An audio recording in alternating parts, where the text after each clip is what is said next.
নমস্কার, আপনাদের সবাইকে স্বাগত। ভারতীয় সেনাবাহিনী সময়ের সঙ্গে সঙ্গে উন্নয়নের পথ নির্ধারণ করেছে এবং আধুনিক অস্ত্র ও ক্ষেপণাস্ত্র যুক্ত করেছে। ভারতীয় সেনাবাহিনীর আর্টিলারি রেজিমেন্টের মহাপরিচালক লেফটেন্যান্ট জেনারেল এ কুমার সম্প্রতি বলেছেন যে সেনাবাহিনী লং রেঞ্জ রকেটগুলিতে মনোযোগ দিচ্ছে। লেফটেন্যান্ট জেনারেল এ কুমার বলেন, আগামী দিনে দেশীয় পিনাকা রকেটের রেঞ্জ 300 কিলোমিটার বাড়ানোর পরিকল্পনা রয়েছে সেনাবাহিনীর। তিনি জানান যে ভারতীয় সেনাবাহিনী প্রলয় ব্যালিস্টিক ক্ষেপণাস্ত্র এবং নির্ভয় ক্ষেপণাস্ত্র অধিগ্রহণের জন্য প্রতিরক্ষা অধিগ্রহণ পরিষদ থেকে অনুমোদন পেয়েছে। ডিআরডিও সশস্ত্র বাহিনীর জন্য হাইপারসনিক মিসাইল তৈরি করেছে। এছাড়াও বহরে 2000 কিলোমিটার পাল্লার নির্ভয়ের মতন দূরপাল্লার ক্রুজ এবং ব্যালিস্টিক ক্ষেপণাস্ত্র এবং 400 কিমি পাল্লার প্রলয় ক্ষেপণাস্ত্রের অন্তর্ভুক্ত করার প্রস্তুতি নেওয়া হচ্ছে। ক্ষেপণাস্ত্র কর্মসূচি সম্পর্কে লেফটেন্যান্ট জেনারেল বলেন, ডিআরডিও হাইপারসনিক মিসাইল নিয়ে কাজ করছে, তবে এটি তৈরির কাজ চলছে। আমাদের ক্ষেপণাস্ত্র কর্মসূচি সঠিক গতিতে এগিয়ে চলেছে, যার জন্য ডিআরডিও গবেষণা ও উন্নয়ন করেছে।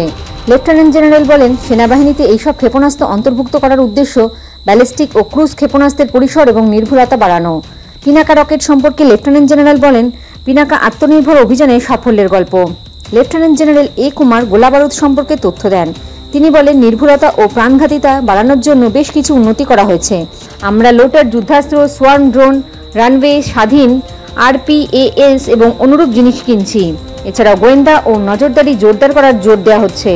ফায়ার ফাইটারদের প্রশিক্ষণ প্রসঙ্গে তিনি বলেন, ফায়ার ফাইটারদের প্রশিক্ষণ এবং প্রশাসনিক পরিকাঠামো আধুনিকায়নের পদক্ষেপ নেওয়া হয়েছে। অগ্নিবীরদের প্রশিক্ষণের জন্য আধুনিক সুযোগ সুবিধা স্থাপন করা হয়েছে এবং পাঠদানের জন্য শ্রেণীকক্ষে অডিও ভিজুয়াল সুবিধাও দেওয়া হয়েছে।